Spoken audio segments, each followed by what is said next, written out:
Hey kids, this is Ivan. How you doing? I want to talk about the session of All for One Regime Diabolique we had the other night. I think it was Wednesday nights. This is Friday that I'm making this video. Session was ended up being called Family Matters, and it was an epilogue to the last session we've had. This is, I think, like the seventh actual session with Game Master and 3 players that we played. Anthony ran 2 games, and each one of us ran one, so that would be 5. And then the second one, Anthony's run again. He ran one, and then there's an epilogue. And we had some like solo sessions as well that Anthony ran with the 3 of us. So I guess there's 10 actual games if you can look on the Hangouts to find them. This was an epilogue to, it was something that we all kind of felt was necessary, I believe. And it was a I'm going to kind of ramble a little bit here and there. I'm not going to give like a real recap, but I give some impressions, and I think they're important impressions. First off, that night I kind of came in. It was late for me. And it was not a great day. So I came in there, and it took me a while. I was not in the best of moods, and the game was a welcome respite from real life, and from where my head was at. So it was great, and I'm fine. Just in case you're concerned. But so it took a while for me to get undistracted and what have you. And the other thing, it was a bit sad going in, and it was sad just because as Seb had told us of his intention to kind of bow out of the game, and there's no animosity or anything like that, but he wanted to bow out of the game, and so we knew this was going to be the last session with Seb and Jean-Marie. Now it's possible we've had this discussion that Jean-Marie may come make a guest appearance at some point depending on how long the campaign goes on, because we are planning to continue the campaign. May get grab another player. We're not really sure what we're going to do yet, but it was and I'm pretty sure I'm going to game with Seb again. Because I've had fun gaming with him, and we talked. I'm pretty sure that at some point our paths will intersect and we'll do something. He'll probably run a game of something. I'll end up playing in it. But all that said, I'm going to miss them both. I'm going to miss playing with Sebastian, because it's a lot of fun to play with. Great guy to play with. All of them are great to play with. So I've just enjoyed playing with those players. But I've also enjoyed the characters. I've enjoyed that setting immensely, and they've all grown on me. So in a very real sense, both I and Philippe Moreau will miss Jean-Marie quite a bit. He was a very compelling character, very dark character. This motivation of revenge. It's funny because both Martin, Anthony's character, and Jean-Marie, both motivated by revenge, but very different kinds of revenge. They're both kind of dark, brooding characters, but in a very different way. I was thinking about this today on my ride home from work, as I was thinking about what am I going to say, what are my impressions, because I've been thinking about this for the past couple of days. And Martin is really, he's motivated by this revenge. It's almost like pride-driven. His family kind of ousted him. He wants his rightful place in the Martel family back. He's very prideful, despite the fact that he's very pious. At least that's my impression, of his character. Where Jean-Marie, on the other hand, he's got a bit of a pure sort of revenge. His family man, his son was murdered. And I have children. I can imagine, how that would make my eyes roll back in my head and have me go around the twist and be hell bent on revenge. And that's what drove that character. And so here we were. We're going into this session. At the last session, we all kind of knew, even last session that Seb was playing the bow out. So, there are these things that we encounter. We encounter on, All Hallows Eve. Jean-Marie encounters the ghost of his son, and near the Beauvais gravesite, and then later on, as we go down to this, we pretty much like we normally do, we get with some cultists and end some cult activity, and we find all these documents and stuff, including references to the Beauvais werewolf. So all of a sudden Jean-Marie knows this is where I must go, and he's seen his son. So we were talking, and at that point Jean-Marie is really kind of just hell bent on going and exacting revenge. He knows kind of where to go. And it was, to me, out of game, it was going to be very unsatisfying to not, go with him. We talked about him just leaving, and him with a note on the pillow or whatever. And we don't find him, but I knew that Philippe would not have let his friend go face this werewolf alone. That it was truly all for one. And I didn't believe that Briscoe or Martin would have done the same. I think I would have let him go either. I think that their friendship, as bizarre as their interactions are, had grown to that point where, Philippe's honor would have, led him to go, chase him down if he had left without him. to help with that. So I was really, happy that we got the chance to have this kind of closure and accompany, him. And so the session went on. It was entertaining on some levels, and it was these double experience I was having, where there was parts of it were just entertaining, and it was also kind of looking for the right word, moving to see how focused Jean-Marie became. And I was kind of ribbing Sebastian a little bit that he kind of went toe to toe with all the big and bad people in Paris, where he's a little bit pushy with Monsieur de Treville, with Aramis and D'Artagnan. Doesn't exactly boss him around, but kind of, tells somebody that's probably his superior by a good chunk in the Musketeers, you should go do this. Goes toe to toe, with Rochefort. And we have this great little duel really fast as we're going from point A to B. We have a mission, and we're a bunch of Cardinal's guards get in our way, and it wasn't a fair fight. We trounced them mightily, and then Rochefort shows up, and it was a very tense scene on several levels. So we kind of followed him around, as he was hell bent on revenge, and nothing was going to get in his way. He didn't care who they were. And so we also found out that Martin had been imprisoned in the Bastille. Claude told us that, and so we had this. We were torn. What do we do? And of course, we get Martin out first, but he has managed to get himself out. But he leaves more clues. He leaves more information, and Claude actually also gives Jean-Marie this map, this note that in the case of my death or disappearance, Martin had information for Jean-Marie. And perhaps just waiting for the right moment, and we'll never really know what Martin's real plans were for that. Maybe we will. Maybe he'll tell us, but I doubt it. Martin's a very private person. So, we end up going and finding the Beauvais household in Orléans. We have this great montage where we're getting everything ready, and the silvering of the weapons and whatnot. And I even, I didn't know, but I was pretty darn sure that we were going to face this Loup-Garou d'Orléans. So, I had some experience to spend, and I spent, on specialization in the rapier, got myself one more die. So Philippe has this nauseating die pool of 14 dice when he slashes, which is just ridiculous. He also, has bumped himself up from ranks in the Renoir Salon, but he had already done that. But I figured, what the heck? Werewolves are extraordinarily dangerous. If you actually look in All for One, incredibly dangerous, and one of the reasons they're dangerous is their move is just outstanding. They can, and I had this discussion with Anthony about representing monsters and things in Ubiquity, because there's not this. If you look at the stats, it's not as evident as something like, say, Dungeons and Dragons. I can eyeball a monster in like old school D&D and go like, holy crap, that's a killer. A little tougher in Ubiquity, but he kind of pointed out all the tactical stuff and the idea that a werewolf is a wolf, and will come in and worry you again and again, and it can attack you twice, and it could be a TPK with one werewolf. And if you'll remember, first session we had 3 werewolves. They were tied up, they were chained up, but things could have gone very, very badly. So out of character, I know I better be on my A game. This could go really badly. And Philippe thinking the same thing too. I think Philippe went there willing to die for his friend. He knew it was going to be dangerous. And there was a touching scene, where Jean-Marie is talking to Briscourt and say, okay, enough of the joking and everything like that. I really, I appreciate your friendship and everything. And it was, Philippe felt bad that he didn't have the same kind of conversation with him. But, Philippe and he has a different relationship. And I think Philippe really wouldn't know what to say in a case like that. Didn't know what to say at the end. It was time to say goodbye.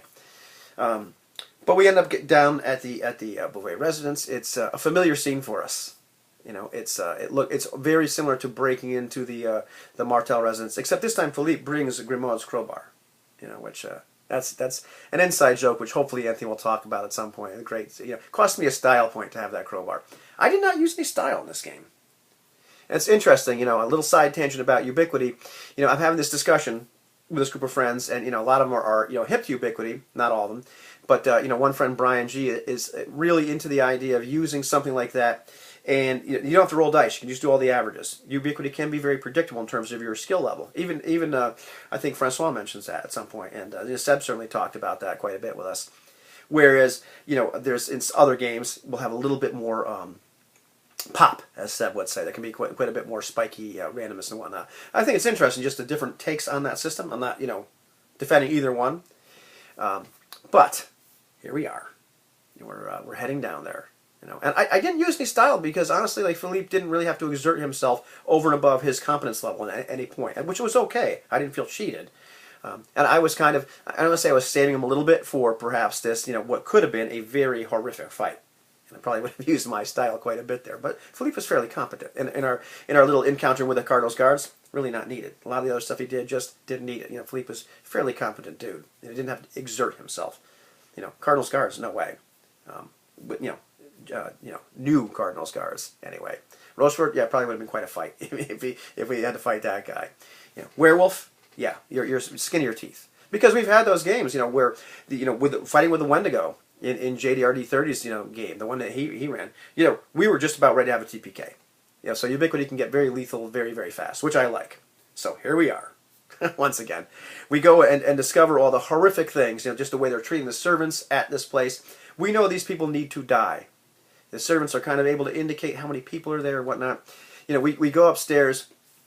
We are able to get the element of surprise. And Ubiquity, too. The combats can go very, very fast. And a lot of times it's about like getting an advantage. And we had an advantage. And there were a few students of this, obvious head of the family that we were able to trounce, probably relatives. Trounce very easily. And then chase this guy. And he was using some sort of magic. And in Philippe's mind, this was probably the werewolf. This is an old guy. He's used to like, okay, well, this is probably the big bad guy. And, we just get the drop on this guy. Like, had he actually managed to complete the ritual that he was doing, probably would have gone very, very badly. We had a little conversation with Anthony about that. But the guy was healing. His body's healing as we're fighting him. So Philippe is like, yeah, okay, this is probably the werewolf. This is pretty bad. And Philippe doesn't understand all these things. He's seen a whole bunch. There was that one time, the first adventure, he thinks Jean-Marie is crazy. And then he sees things he can't understand, can't explain. He sees people turn into walls. He sees all that, stuff. He sees the levitating guy. He jumps in the fire. The time he almost died, in the first adventure. So he doesn't understand. He just trusts his friends. That there's something amiss. There are dark forces at work, but he doesn't understand all the nuances. He sees this guy. He thinks this must be the werewolf. He's not turned into a wolf. He wasn't turned into a wolf because A, probably wasn't a werewolf at all. This particular guy. B, it wasn't the full moon. I think Anthony just kind of looked up in the chart and it just wasn't a full moon. It turned out that we were not going there to have a big boss fight or epic fight with a werewolf. We could have. And there was a part of me that was expecting that was going to happen, but I wasn't disappointed that it didn't happen. It was a session that I really had to think about a lot, and I found a lot of, I think I have a different take on it than some of the other people involved in the session. I found a lot of it very compelling and very moving on a deeper level. It just sounds mushy, doesn't it? But anyhow, so finally, we managed to kill this guy, but, as we're going downstairs looking for anything else, we discover in the basement there's this locked room. Very reminiscent of the locked room in the bottom of the church during the first session, where we find that a werewolf, I believe Edmund had been kept, a brother of a fellow musketeer. The first thing that we were going to check out. And but Philippe's not sure. He thinks Martin must be held in there, because he thinks, well, we must have killed the werewolf. Martin comes the other way. It's a great character entrance at that point to at least have him in the scene. And we open the door, and there's this 16-year-old boy there. And very arrogant, very haughty. Tells us he was expecting the peasants with torches and pitchforks. Really smug. And it becomes very evident that this is the werewolf of Orleans. This is the werewolf that killed Jean-Marie's son. That's a 16-year-old boy, sitting there taunting Jean-Marie a little bit. And Jean-Marie is going to kill him. And it's kind of like a fade to black scene. And, it made no bones about it. And, of course, there's skulls lining the wall. Everything has a date. Everything has on each skull. And when Jean-Marie mentions the date, mentions the person that got killed, the young boy points to the skull and says he was delicious. Very tense situation. And so Jean-Marie goes in there, and it's not even a fight. He butchers this young boy. This, very evil, but the werewolf. And it was one of those things where just Philippe, I even mentioned that Philippe helps him carry the body up or whatever, and I said he does it mechanically, and I think they mistook it. They thought he meant, like I was grossed out by it, and no, because Philippe has had several anatomy lessons, most of them probably caused by his own fencing. when he's oh, look at that in my opponent. How about that? I never knew a liver looked like that. Because he's seen his share of fights, and there's a war on now, and the Spanish spies are everywhere. No, it wasn't that. If you recall, the first session, Philippe, watched as Jean-Marie killed this bound old man who had been a werewolf and kind of turned back, and the man kind of admonished him to do it, and it was not a quick killing. It took a while to kill this man. And after that, as I forget the musketeer we're trying to save, I want to say his name was Armand. That's probably not right. Albert, maybe. Philippe takes Albert away as then Jean-Marie does the same thing to Albert's brother, because it's too late for him. He's already a werewolf. And Philippe is kind of horrified by this, because, he's a musketeer. And, Jean-Marie is killing bound and helpless people. He comes to understand why he did this. He saw them in wolf form. But this is different.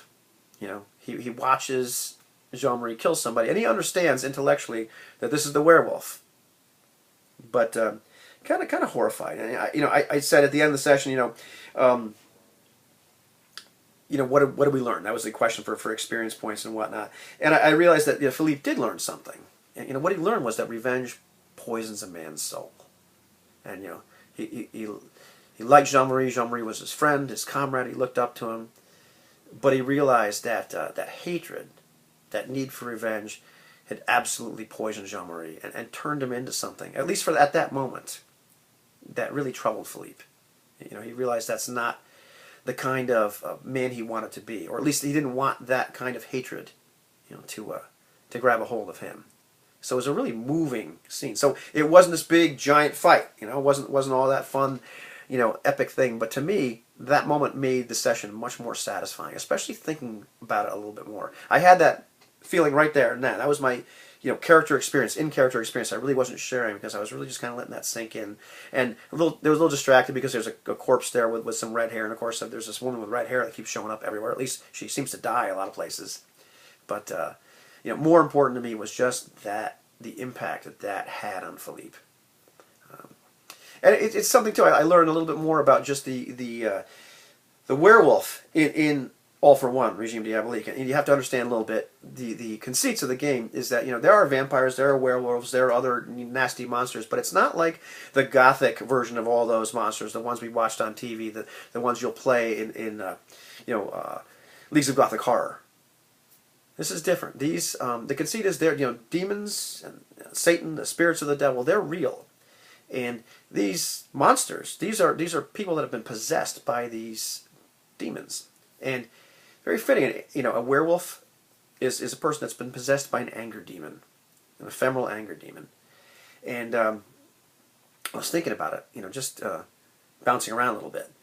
How ironic it was that Jean-Marie takes out his revenge, his hatred, on this vessel of a demon of anger, and it's wrath, and the idea of how delicious that must have been to that particular anger spirit at that moment. Because part of what I learned or got a better understanding of was just this young boy just sat there so calmly and taunted him and knew that Jean-Marie was going to kill him, knew he couldn't turn into a werewolf, and to me it wasn't the boy speaking. He was just a vessel. And to me, I got a better understanding that these anger demons, the other demons, they don't care. The vessels are expendable, because even at the end, Anthony mentioned that Jean-Marie could kind of feel that the spirit that animated this boy had left, that it was unkilled, that it was immortal, that it was something, the thing that he really wanted to get revenge on, he couldn't. He could only kill this boy. The other thing I learned, in terms of the actual campaign, if you can call it that, they were having, is it's really weird. These cults, because we've met too, like the Beauvais cult, which we seem to have kind of eliminated, maybe, and the Martel cult, which is much bigger. They both seem to have used werewolves as kind of like tools. They both kind of had them locked up. They weren't. I don't know if they revered them, but there was this kind of, maybe they did, but it was a kind of their tool to use. So that was another thing I kind of learned or thought about as afterwards. But to me, that was it was a very moving session. To me, it was a very satisfying session. I always kind of felt anticlimactic in a way, but it was one of those things on a character level. Philippe will miss Jean-Marie. He doesn't have hatred for him, or he's not doesn't have this not revolted, but he has this. He's seen things. He first saw things he couldn't explain when he first had this the beginning of their relationship, but now he's seen things that just trouble him greatly, and he knows just the depths that a man's soul can go to. A good man, when they're bent on revenge, and Philippe's become. I think he's matured. He's learned more about the human condition. So, yeah, it sounds deep, doesn't it? But I enjoyed the session quite a bit, and I enjoyed thinking about it more. And I will miss playing with Seb in that game. I'll miss Jean-Marie, but the session was profoundly moving. So that's my take on it.